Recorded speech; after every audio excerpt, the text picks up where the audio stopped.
جلالپور پیروالا نواز شریف زرعی یونیورسٹی تجرباتی سینٹر میں یوم آزادی تقریب کا انعقاد کیا گیا۔ صوبائی وزیر زراعت سید حسین جہانی اور سیکرٹری زراعت ساؤتھ پنجاب ثاقب علی نے پرچم کشائی کی، جبکہ صوبائی وزیر زراعت پنجاب نے جلالپور میں نواز شریف زرعی یونیورسٹی کیمپس کی نئی عمارت کا افتتاح کیا۔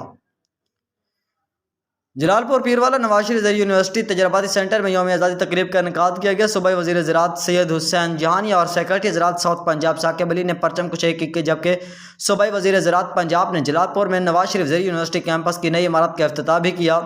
اس موقع پر صوبائی وزیر زراعت پنجاب سید حسین جہانی گردیزی کا میڈیا ٹاک کرتے ہوئے کہنا تھا کہ جشن آزادی کے دن پودے لگائے جائیں۔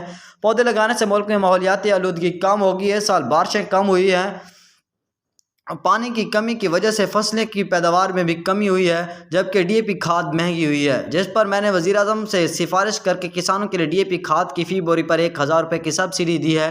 ہم کوشش کریں گے کہ کھاد کو مزید سستا کیا جائے تاکہ کسان خوشحال ہوں۔ تقریب میں وی سی زرعی یونیورسٹی ڈاکٹر آصف علی، یونیورسٹی سٹاف اور طلباء سمیت سیاسی اور سماجی شخصیات نے بھی شریک ہوئے۔